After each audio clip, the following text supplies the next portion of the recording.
Hello and welcome to another conversation with Carl. Remember to like, follow, and subscribe for the latest content. Today, we are very excited to welcome an accomplished writer and producer for television, Russell Marcus. Russell has written for iconic sitcoms like Golden Girls and South Park. He was the co-executive producer on Married with Children and created the sitcom Family Rules for UPN. Russell has also written live-action pilots for ABC, CBS, Fox, and NBC, developed animated web series for Comedy Central, and also wrote the teleplay for Shredder Man Rules on Nickelodeon. Welcome, Russell Marcus, to the conversation. Well, good to be here, and I struggle over Shredder Man to this day. I struggled over Shredder Man. So you wrote for one of my favorite sitcoms, The Golden Girls. I have the mug. Yeah. So tell me about that. Yeah, it was actually, it's sort of a Babe in the Woods story. I had never written for television before, had never written, never really thought I was going to be a writer. Pretty much up to that moment, had gone to business school in New York and worked in advertising. Back in the day, that's where you went if you didn't know what you wanted to do. So you went in advertising and worked in advertising for 2 years, and then got a job in the advertising marketing area of HBO, which was just launching in the early 80s, and went with that. And I remember coming home in a three-piece suit with my zipper halfway down. My wife looking at me and goes, "You're never going to be a corporate executive. We got to figure out another plan." So she said, "You seem to be funny. Why don't I'll help you. Let's try to write a script." So we wrote a couple of spec scripts, most people probably know what a spec is. You just write it and you try to find somebody to read it, and wrote a couple of those, and got a little bit of interest, moved out to Los Angeles, and all luck and circumstance, you know how these things work, got a job on the Golden Girls with a spec script about the Golden Girls. And it was a wonderfully interesting,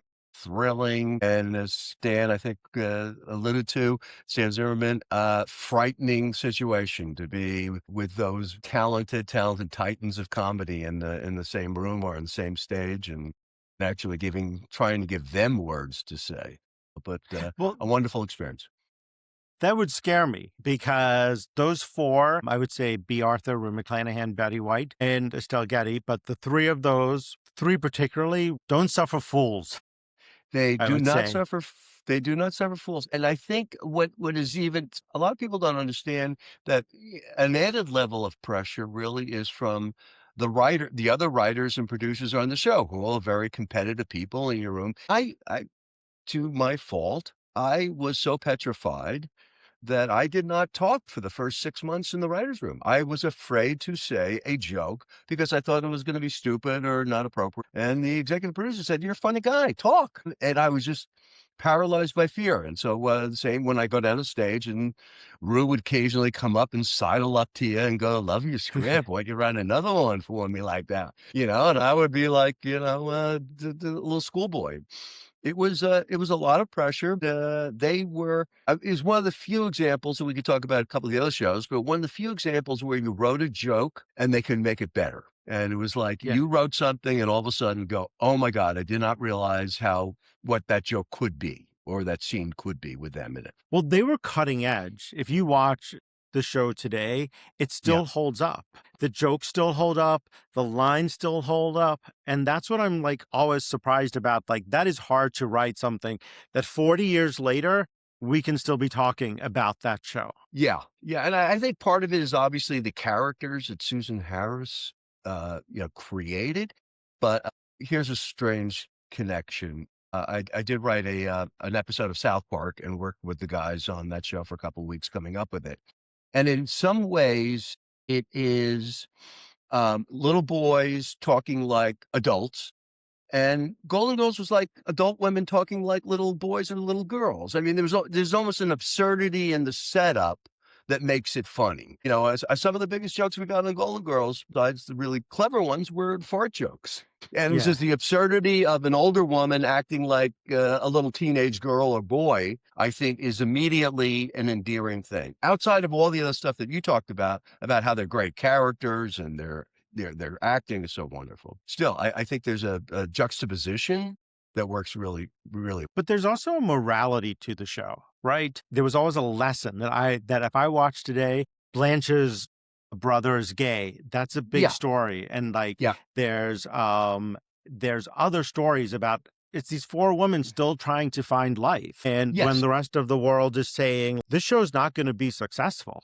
Yeah. Yeah, no, he did. I mean, it was an age where, as you know, we grew up in an area, but that you were told that these shows should have a little lesson or theme to them. One I did was about, I think the first one I did was about Rue's Southern daddy, Big Daddy, growing up, and she had a very difficult relationship with him. And through the half hour, 22 minutes, you're out, how do you, as an adult, how do you deal with you're an adult father? And, there's lessons in that. And you have to compromise. You have to understand where he came from.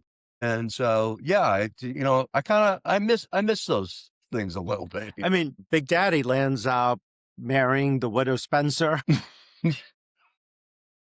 and that caused her a lot of it caused Blanche a lot of angst. Yeah, yeah, Yes, yeah, and absolutely, and absolutely.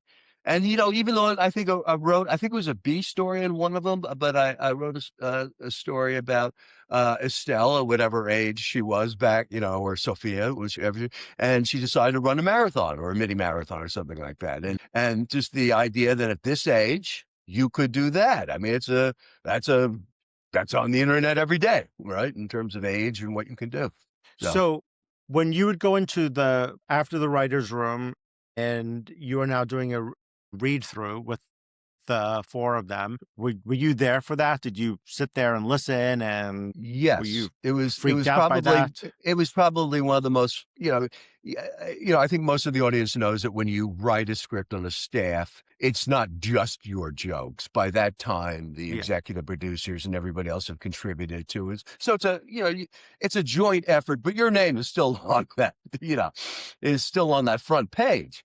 And you sit down, and when they first said, here's our new writer, and this episode is written by Rob, and all the women are looking at you, and every joke, live and die, is sitting right there in front of you. Yeah. So let's switch gears to Sure. another favorite show of mine was Married with Children. I grew up with it. It's something that is completely different than I would say the Golden Girls.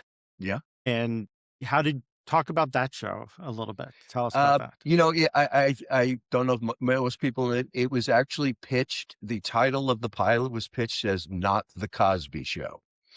And it was essentially the original casting. I think you guys were talking about Roseanne the other day on the show.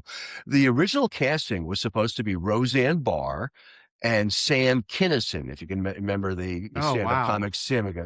And apparently I think they actually taped something, and it was so loud and shrill and hateful. The network was like, time out, let's rethink this. But that show was as real as the Golden Girls in sort of expressing, a real what happens in a marriage and how do you keep it going? Do you have kids? It was almost realer than a lot of the other shows, even though it does. I think we reach cartoon proportions in the show later in its run.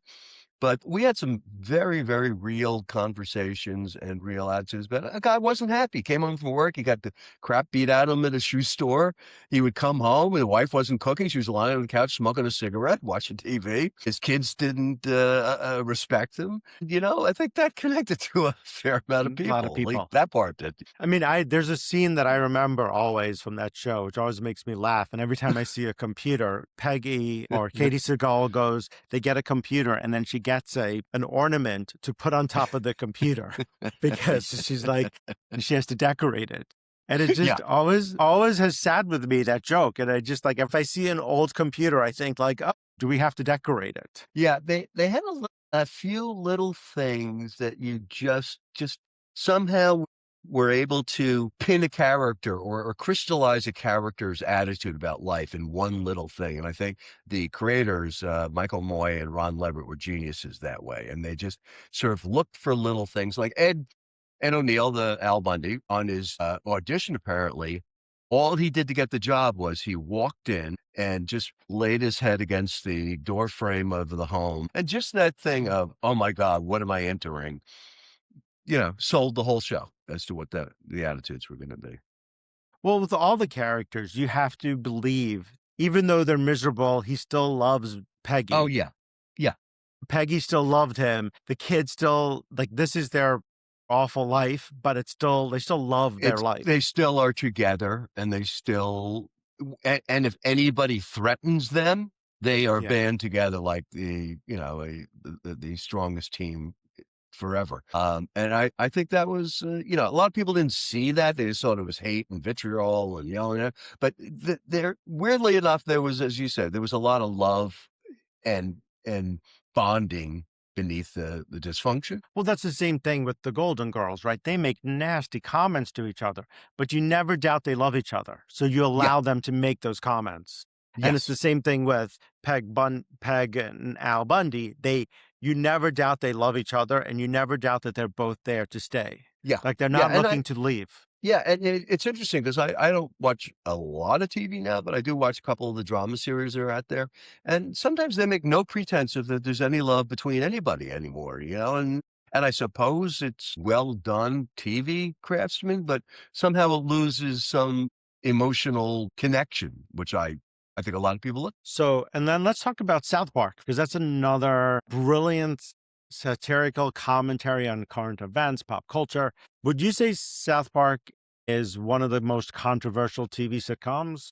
Oh, yeah. I have to say, I only worked very briefly on the show. Comedy Central and the boys brought me in to write one episode, year 2, and I spent about 3 weeks in a little bungalow with them coming up with stories, and both geniuses. They would actually sit there and write the shows in the voices in the room together, and you'd hear the little voices go, and they would just you would sit there and hopefully throw in a joke.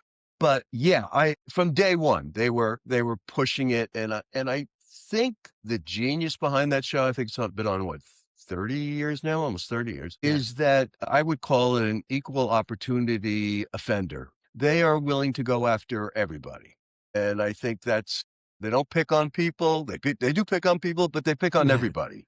And I think that's the key in that we're all human. We're all for ridicule or satire or parody, but as long as you don't focus on one or discriminate on, then I think say these things. But I think they have absolutely, presented a terrific view of what America is about in the last 30 years. Do you think animation makes it easier to do that? Yes. I mean, I went into animation after that. I created a show for Disney Kids, and I did a bunch of other pilots, animation pilots, and I think it just gives you a great, wonderful visual palette for doing stuff that you just can't get to, with live action. I don't know if you and I talked, I also worked at the Jim Henson Company for a bunch of years. So I worked with puppets too, which is sort of a Yeah. medium halfway between a cartoon and a real life, but you can get Yeah. away with a lot as a puppet too, as Miss Piggy and Kermit have proven. So I think if you can take it sometimes out of the things that you can reach a truth that maybe wouldn't be acceptable or wouldn't be as palatable as it was coming from a little 12-year-old cartman. When you're making jokes with a puppet, it has to be for adults as well, because Yeah, adults are also watching. So if you're yeah. watching Kermit and Miss Piggy, and we also have to understand them too, because we want to make sure like our kids are watching something that we. Yes. Yes, that was actually I never wrote actually for those guys, but we came up with Yeah. shows to try to extend the brand, and I got to know a lot of the puppeteers quite well, and that is really one of the most difficult jobs there is, both physically and Yeah. to, as you say, create that balance between kids appeal and adult appeal. But you When also have a hand up a puppet, and you're yeah. trying to make that work for a couple hours. When I was at the Weather Channel, we did an interview with Elmo, and it was such a great day for um, Al Roker interviewed Elmo, and it was so much fun just to Yeah. have Elmo there. And he brings such energy because he takes you back to being a child again. I have to tell you, the Jim Henson had an office on the Upper East Side, and he had a townhouse and everything, and that was Henson's and the Muppets headquarters. And you opened the door and walked in there, and you thought you were in like an adult playland. People skipping through the building. You looked up, and 5 floors up, there's a stained glass of Kermit looking down at you, and Oh, it was magical. And then there was a room where I would take kids, and there was a room that had, in the dentist's office, you had those big drawers you could pull out with all the different tools in them. They had those old dentist things that you pull out, but there would be noses and ears and mouths in Yeah. those for the different puppets. So that was it was magical. He did something, and the family did something that was, sort of an institution in America. Yeah. Did you ever take your children there to see them, Yes, I or you did. I were not? took the children. They were, yeah, they were 9, 10, 11. They still talk to this day. They got to see, how they made Big Bird, and they got to see how the puppets actually were manipulated underward. Every time we would go in and pitch, no matter where we would pitch in Hollywood and everything, and you'd walk in with the Henson, you would get the kind of stories you and I, just the good feeling about, Yeah. even if the pitch went horrible, which it did sometimes, right? It would still be like a lovely day because people had such, love and adoration for the brand and what they were about. And, it was a great place to sort of be associated with. How do you see AI playing a role in the future in writing for scripts? AI is going to write your scripts. I mean, the thing that I saw the other day that said, it's never going to get to feelings, to understand feelings. And if it can't understand feelings, it's really just doing a paint by numbers facsimile of what other scripts had done. Now, do I do it for research? I think it's great for research. Like, hey, has anything been done on this topic before? Show me the shows that are dealt with, have dealt with this background or something like that.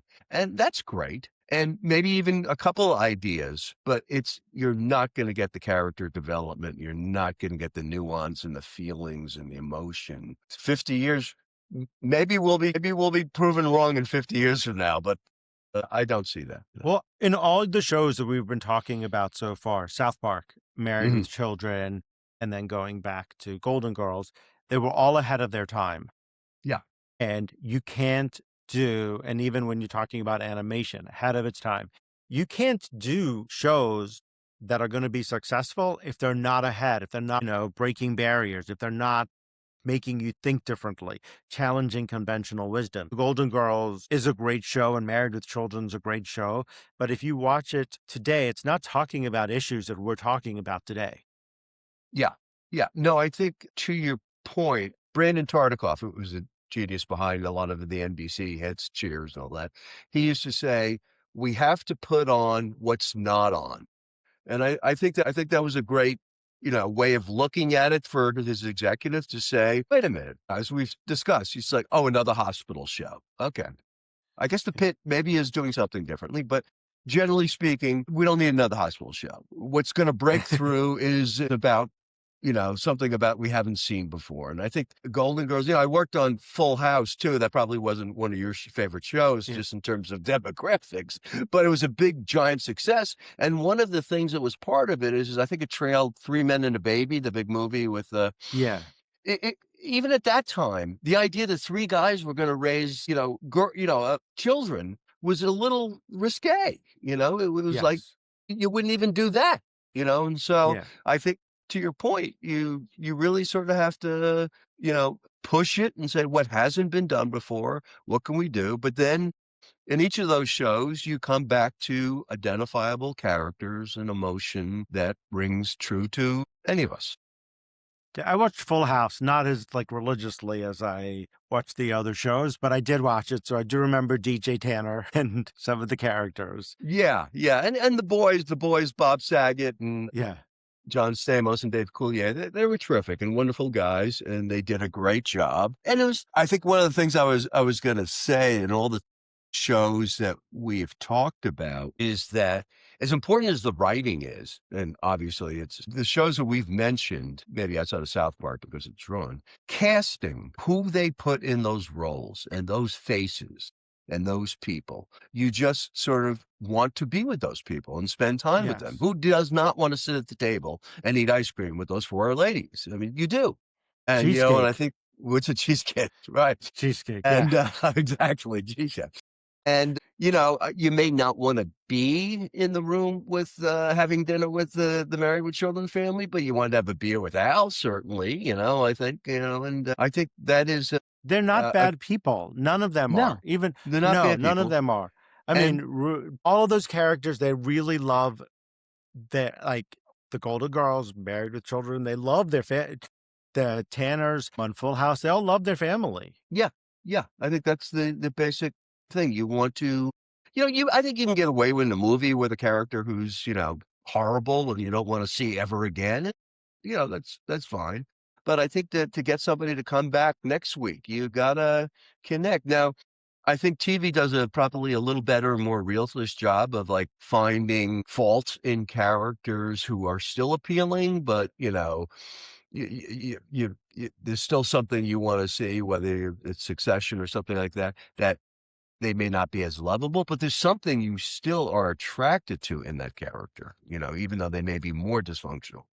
Did you ever write a joke that you were like married to and everybody else thought it wasn't going to work? And then they do it and it works. And you're like, wow, I told you so. There was a joke that I actually in the room fought for on Golden Girls when it was Sophia was gonna run the marathon. The idea somebody at age whatever, and she had the big headband, she looked ridiculous. And they said, "You can't do this, you can't do this." "I'm gonna do it, I'm gonna do it." And she goes out and runs, and she comes back in. They say, "Well, how'd you do, Sophia? How'd you do?" And my line was, "I did pretty good, and then I hit a wall." And Blanche said, "So you got pooped out?" She goes, "No, I actually hit a wall." Fell down, but they were like, no, no, no, it's too dumb. That's too dumb. But it stayed in and they got a big laugh. So it's like, okay, all right, I'll take that one. Were there times when the networks didn't like some of the shows that you were working on and they would be like, we're going too far? Or, I actually have uh, uh, believe it or not, even this was the second year of Comedy Central. I pitched a show that they asked me to come up with ideas. We pitched a show that the network Comedy Central even said we can't do. And to have somebody say you can't do it on South Park is, pretty stretching it. And the idea if I was essentially that Philip Morris decided to make South Park those test markets for a children's cigarette. And okay. so, they were gonna introduce the little children's cigarettes to South Park, and the kids all got, like, ashtrays in their desks at work and smoked in the bus, and, smoke was coming out of the bus and all that kinda stuff. And they were like, "No, you." But yeah, they would come down. It's funny because Susan Harris, who created Golden Girls, and her producing partners, Paul Witt and Tony Thomas, they had done Soap, they had done Benson. They That had was a so great much show too. yeah, great shows, Yeah. and Susan Harris Yeah. wrote almost every soap, Yeah. which is an incredible feat. Because they had so much clout and so much success already, the networks couldn't really tell them much what to do. And that happened not so much on Full House. I was there for the first year of Full House, and the network pretty much told us what we can do and what we couldn't do. And we had to listen because they could say, you're canceled or you're not canceled. By the time I got to Married with Children, giant hits, they couldn't tell us. Yeah. Yeah, we did pretty much what we wanted to do and what the characters wanted. And And I'm sorry, to your point that the actors would also feel emboldened, so they would do what they wanted to do or not do, which yeah, created other issues. I mean, yes, that becomes difficult sometimes. Yeah. What advice would you give for aspiring writers? Mm. It's a Like, way don't do different it. world. Don't do it. Go I become an addict. somebody asked me the other day, and I think my answer was become a plumber or an electrician right now, 'cause, that one seems those 2 things safe. I think you gotta love it. I think if you love it, I would absolutely say I have a daughter now in the animation and children's business, and I partially feel bad because I think it is much harder than it was. Really do. The way corporate consolidation and the opportunities and the monies involved, I think it's a completely different business. But I think if you love to do it, and this is what you are, you're gung ho to do, then you just immerse yourself and become the best you possibly can. Know everything you can about it. But it is a different business, and you get good It's shows, changing. but it's changing and tougher on the writers. Writers aren't, without getting into the economics of it, writers, we used to be hired for 26 episodes for a year of Yeah. Golden Girls. We would be paid based on 26 episodes. Now, if you work on a Netflix show, maybe you get 6 episodes. So where are you getting all that? Where are you getting that work from? You got to go look for work much more frequently. And that makes it tougher too. As we start to wrap up, is there anything I have not asked you that I should have asked you? Anything that you want to discuss that we should talk about? What people should understand, as much as we focused on, B and those women, that these shows, when I ran my show for UPN Family Rules, there was 150 people working on that show that all contributed to getting that piece of film, tape, whatever it was, on the air, 22 minutes. And the people who did hair and makeup and lighting and sign, since they were all professionals and all had a role in how 50, 60 years later, we're still looking at these things, appreciating it. I think a lot of times that part of it, when I walked in my first time running a room and would see, Married with Children, and literally see 150 people out there who all were being paid and worked, and, I had never met, the actors. It's a humbling thing, and it's a wonderful thing to see that so many people were pulling for, uh, a show like that. That's the one But thing about producing television, producing news, which I've done most of my career. One of the things is that it's a team sport. It's not one person. yeah, It's yeah, not, people say to me, what does a producer do? And my joke is always that we take all the blame and get none of the credit. yeah, yeah. That's very Yes. true. I remember on my UPN show just coming in the morning and just sitting there for an hour before I could even start writing for the day, and just having a line of people outside the door and just complaining about this or complaining about that, or this is not right and this is not right and this is right. And they said, okay, we're done. We had the hour. Let's try to move on. But you're absolutely right. But part and parcel of, when it's good, it's really good and a lot of fun. So you go through the other stuff. What are you working on now as we wrap up? I am working on a historical drama. I found a character from the Revolutionary War who actually fought with the Indians against the colonists. And he wound up in England, and he started an Indian nation in Florida. And it's one of these anti-heroes that is both comic and crazy, 3 continents, and escaped from prison 4 times. And so just working on a sort of a treatment for that. And I do a lot of mentoring. I do a lot of, I have a scholarship foundation that I help with here in Bridgewater, and try to get people, tell them don't to go into writing, become a plumber, but to give kids, money to go to college and do what the question you asked me, do what makes that you want to get up and do every day. Hopefully it's a long life and you want to do what is good and fun and makes you get up and get excited about things. So try to pass that along a little bit. So, Russell Marcus, thank you so much for joining me today out there. Thank you for listening. As always, tell me what you think. Put your comments in the comments. And until next time, everyone, be safe. Thanks.